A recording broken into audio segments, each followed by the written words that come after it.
Hey there, I am here today reconnecting with my old friend, Trisha Leon-Guerrero, who is the founder of Experiences on Demand. Trisha, I would love to hear, first of all, what motivated you to start your company? Yes, I'm so excited to reconnect with you, Kelly. This is just, you have a space in my heart. But I think the inspiration for experiences on demand, or as I call it, EOD events, really started early on. I come from parents where our cultural traditions are super important. My mother's from Colombia, my father's from Guam, and my earliest memories of us are bringing people together. And that stayed with Mm. me. And if you look at my last 20 plus years of work experience, you'll see this theme of me always trying to find a way to build community, to bring people together, to create joy. And the universe came together last year. It feels a lot longer than that, 2019. And I decided to just embrace my entrepreneurial spirit and start my business because deep down, I believe that you can foster community by bringing people together. You can create joy, you can create impact. Beautiful. So, pretty soon after you took that leap, everything moved online. And I'd love to just hear a little bit about as you've done that pivot and now work with clients to design virtual experiences, what has felt most important to you? What have you tried to stay grounded in making that pivot? Absolutely. Yes. I did not start my company to be virtual, but I'm grateful to have a company still. And we actually just celebrated our 1 year anniversary in August. And Mm, so congrats. immense gratitude for the clients who stood by me and supported and believed in the work we're doing. And so the theme that's remained most important, and I believe to be true both in a virtual, in person, or even a hybrid event, is just how you make people feel. With the, Zoom fatigue is real. We're always on, but there is a way in which you're able to captivate people, whether it's in 30 minutes, 60 minutes. I just did a virtual staff summit for 2 days and it was 4 hours each day. And there is a way to truly create, or as I say, curate a space so that you can really think about how are the attendees showing up, whether it's a staff, I've done a wedding, a fundraiser event, regardless of who the Mhm. people are in the room, but really centering them at the heart of the entire event. And so the thing that's remained absolutely important to me is one, ensuring I truly understand the vision of whatever my client is seeking to do, whether it's a 30-minute fundraising event or a launch party or baby shower or birthday party or a team engagement retreat. Those are all the things I've had the pleasure and privilege of doing. The vision's important. And then also thinking about how do we bring people together so that, they feel connected in a world where social isolation is real. And we're home all the time and we have to be really thoughtful and careful. People are craving community and connectivity. And that's something that is at the foundation of every type of event that I have the privilege of doing. Mhm. Ah, there's so much I want to follow up on.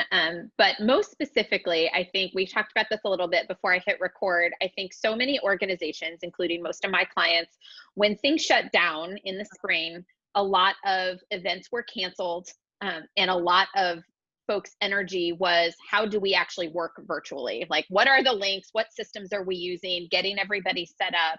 Now I think people are coming up for air a little bit and realizing that they are missing something by not having big staff events or by not taking them to that next level of focusing on connection.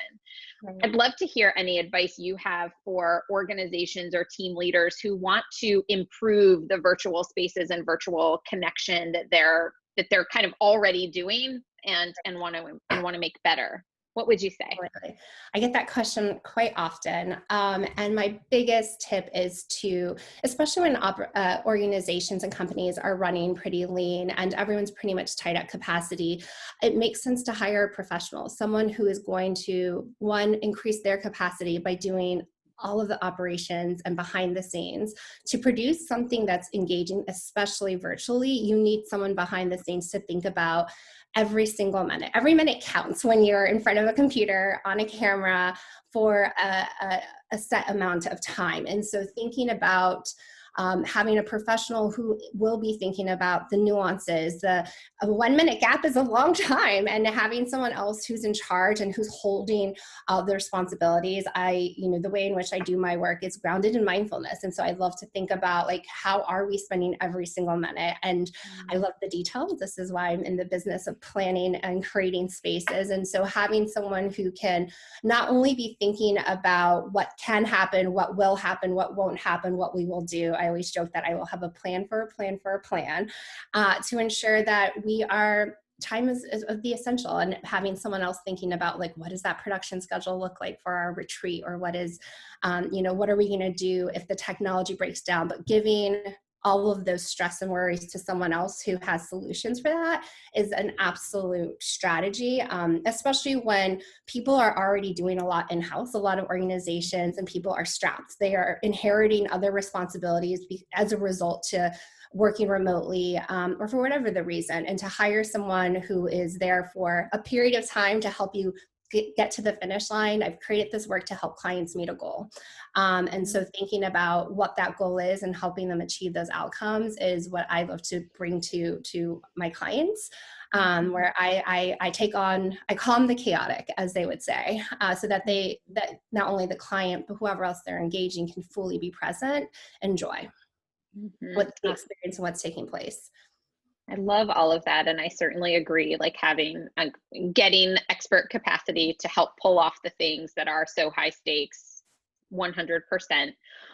As we close out, what ideas would you have for a team leader or someone who maybe it's not that big of an event, but they just want to make their own team meeting or an office holiday gathering that's virtual just a little bit better and connected than it would be otherwise?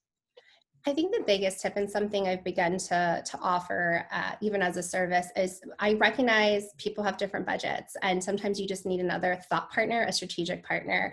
And so some of the things I've been able to do is create a customized toolkit where it's like, here are all the things. I will tell you all the step-by-step so that you can think more about what the entire experience is and leave the operations and planning behind. And so some of the tips are just talk to a person and be a thought partner around to help them think through all the nuances, especially professionals, event professionals like myself, who've spent the last 9+ months experiencing all types of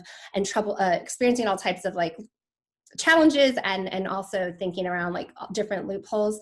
And then I also think about, the question I always ask, and this is a question I would offer to anyone thinking about planning their own thing. It's like, how do you want to make the person feel? And so that's inspired by the Maya Angelou quote, like, people won't remember what you said to them or what you did, but they will always remember how you made them feel. And so I think that's the question where it's like, what I always ask folks, like, what are the adjectives you want the people to experience when they're done with this event? And that question alone, it can really help shape the entire space together, because there is ways to meaningfully and impactfully do virtual celebrations, holiday celebrations, or even team meetings. And so I'm happy to connect. I always offer a 30-minute complimentary. If you want a thought partner, I can help you think about something and thinking about how we can enhance whatever the experience may be.